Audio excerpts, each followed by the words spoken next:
Hey, it's Layla Rahimi. I am back with another Bears post-game thoughts video, and unfortunately, this one isn't as pretty as I had hoped. I want to do one after the Saints game because I had a lot of thoughts, and I think there are a lot of offensive concepts that the Bears ran well against the Saints, and I would like to point out for perhaps the Bengals game. So I'm sorry I didn't do one last week. Had a lot going on after work each day.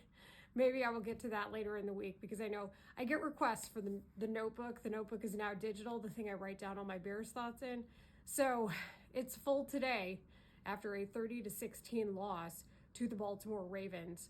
Ben Johnson told us exactly what he wanted the Bears to do this week. He talked about needing to be better in the red zone, be more efficient, score touchdowns instead of field goals. Did that happen enough? No. Did it show on the scoreboard? Yes. The Bears didn't get into the end zone until the third quarter of this game, and that is not enough. They got outscored 30-16 by a backup quarterback, leading a 1-5 Ravens team who absolutely needed this game in order to keep any shot of their playoff hopes alive. It's kind of shocking to see what's happened to the Ravens this season, especially defensively. I know they've had their fair share of injuries, but still, this was a defensive struggling team. It had been talked about all season long. The Bears had their opportunities. They marched down the field to begin this game, controlling most of the first quarter. It went so well for this team, and unfortunately, they come away with 3. It happens again. They come away with 3, so they're up 6-0. Think about how different this game could be against a 1-5 team with Tyler Huntley, knowing that the Baltimore Ravens have a game on Thursday if the Bears had been up 14-0 instead. I think this would have been a remarkably different game for the Bears. Now, that doesn't mean the Ravens aren't talented. That doesn't mean Roquan Smith didn't perform. He ended up with 12 tackles in this game. Am I surprised? No, I knew he would be motivated. He feels like all's well that ends well for him. He's on a contending team. He got the money he wanted. And meanwhile, we're still trying to figure out who on this team can help in optimal ways to execute Ben Johnson's offense. And that's where I'm at with this right now.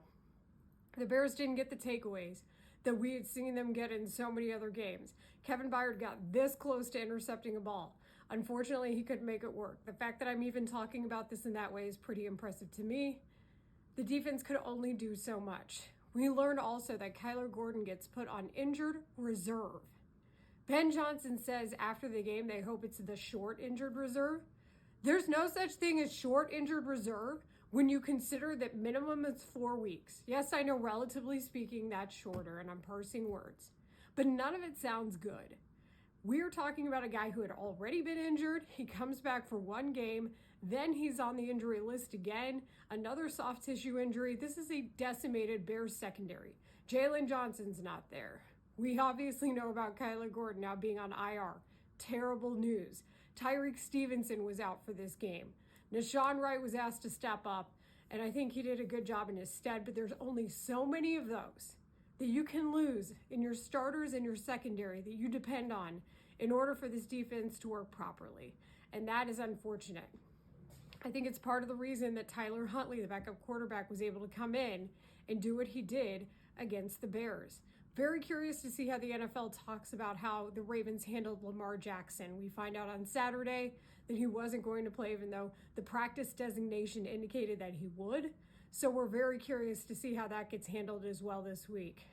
Now, it's something that the Bears said they were preparing for Lamar Jackson the whole time. Tyler Huntley has a similar game to him when it comes to some of the RPOs, but Huntley survived and helped the Ravens dig out of that 1-5 record.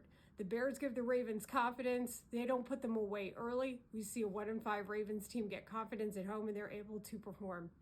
A couple of other issues here. Caleb Williams did have a lot of yards in this game. I'm going to check out my notebook because I feel like it is valid right now. When you look at Caleb Williams' yards, that total was very high. Performed well in the air to the tune of 285 yards. But here's my issue. What did they do well to beat the Saints? What did Ben Johnson talk about in the bye week? Running the football. He also wanted to stop the run. Tall task against Derrick Henry. They did it well against Alvin Kamara and the Saints the week before. They did not this time around. Henry runs for 71 yards. Tyler Huntley ran for 53. Keaton Mitchell ran for 43, 177 total for the Ravens. For the Bears, they did not get the 222 yards they got against the Saints. No, they got 96 on the ground.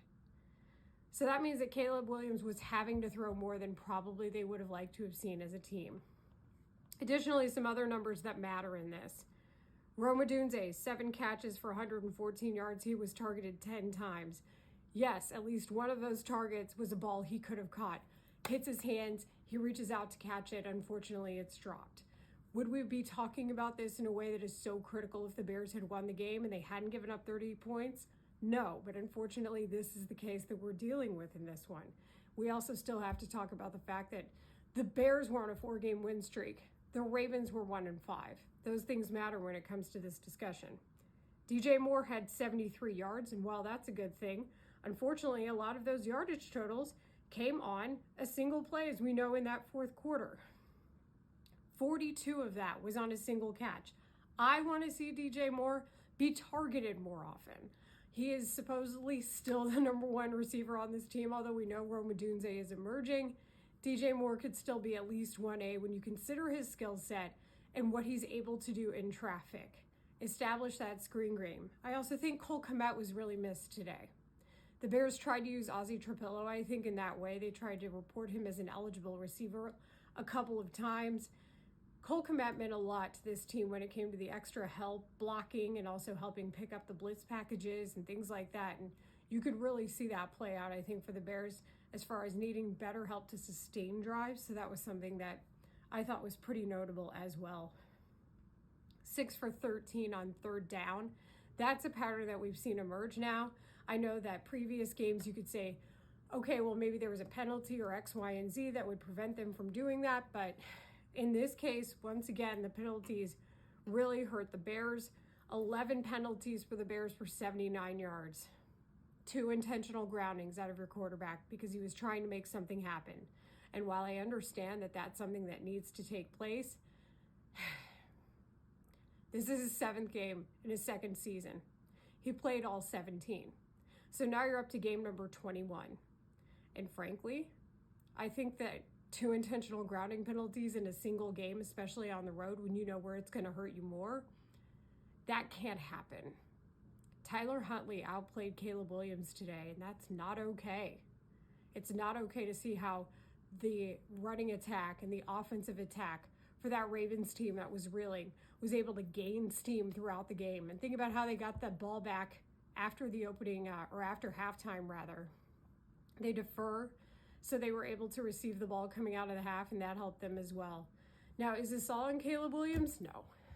Am I to the point yet to say I am genuinely concerned? No.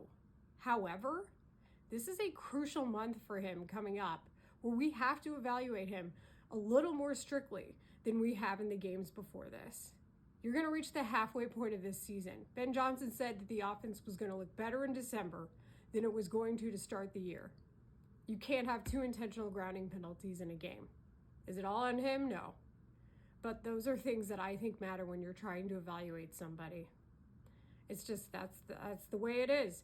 The interception as well, Ben Johnson said after the game, there were other options, and there were. Williams was trying to force a ball over the middle to Rome Odunze. We know he likes to throw to Rome in traffic.